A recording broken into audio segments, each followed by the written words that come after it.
Hello and welcome to Thursday's programme. Coming up tonight between now and 6:30. Good evening. A charity in North Devon that is a lifeline for many elderly people may be forced to shut down because it has run out of money. The independent local charity Age Concern supports more than 200 people in the Barnstable area. It's now set up an appeal to raise funds. It needs £25,000 by the beginning of next year to keep going. Bob Cruz reports. Details of that fundraising page are available on our website. The details are there on your screen now. Next on the programme, Cornwall Fire and Rescue Service has been rated inadequate due to serious critical failings in its response times. The inspection report blames delays in embracing technology, with crews still using paper records.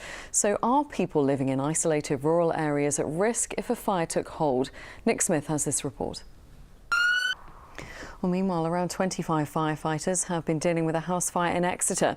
The blaze 52 homeless people are estimated to have died in the southwest last year, according to figures that were released today. That is the equivalent of one person every week. The Office for National... Cornwall is open for business. That's a message from the leader of the council, who's been meeting with the EU's chief negotiator, Michel Barnier. Councillor... Now, a report looking at how to revive our high streets has concluded we have twice as many shops as we need. Retailer Sir John Timpson said local councils must be given more money to turn town centres into communities and meeting places. So how are things in Taunton this Christmas during what is a hugely important time for local businesses? Ben McGrail is in the town for us. First of all, Ben, are there too many shops there? Now, fruit and veg supplier in Cornwall is urging us to consider buying wonky vegetables. It follows news of a national potato shortage with 5 million tonnes less than last year. Well, the dry weather over the summer is being blamed and means the price of potatoes could rise. Here's Jackie Bird. All taste the same to me. Exactly. Now, still ahead on the programme before 6:30. And after us, the ITV News continues with the national and international stories at 6:30. Mary Nightingale has the details. But before that, they are Olympic gold-winning ice skaters and judged our very own Alex Beresford on Dancing on Ice. And now the story of how Jane Torvill and Christopher Dean both found ice and then each other has been made into a one-off film. And it is being shown here on ITV on Christmas Day. Hannah Besherly has been finding out more. So much out there of them. The pair even got to do some research face-to-face. I look forward to that. Oh.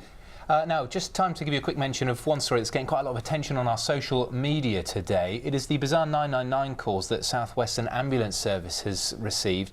It is warning people to not waste their time in the lead up to the busy Christmas period. Now, it wouldn't be Christmas without the traditional nativity, a time for proud parents to get all emotional watching their children perform on stage. And this year, the youngsters at Plimpton St Maurice Primary School near Plymouth invited ITV News West Country along for a sing-along. How cute are they? You've had your school, your son and daughter's nativity. Yeah, they were both involved. It is fantastic. Well done to the teachers as well. We haven't forgotten the effort that you put in. Very true. Now, Mousehole has to be one of the prettiest villages on the Cornish coast. And of course, at this time of year, it is a festive delight. It's festive. Famous Christmas lights have been running for more than 50 years. This year, they're once again looking amazing. Grace Pascoe is there for us to show us a bit more. And Grace, they are looking great behind you, aren't they? Very, very beautiful and picturesque there. Grace Pascoe, thank you very much indeed.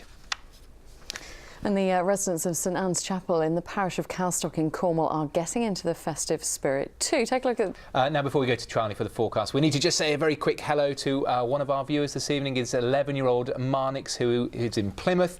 He says ITV West Country is his favourite news programme. Of course it is. And then he watches every night. Marnix, we hope you and your family have a lovely, lovely Christmas. Happy Christmas.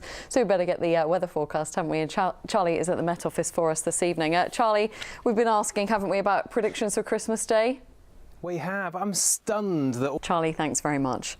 Now, just before we go, here's a reminder of the main headlines here in the West Country this evening. A charity in North... That brings us to the close of this Thursday's programme. I will be back to bring you the late news at the usual time of 10:30. But now I'll hand you to Mary Nightingale as the ITV News continues. From all of us here, whatever you're doing, enjoy your evening, and we'll see you tomorrow at 6. Bye-bye. Bye-bye.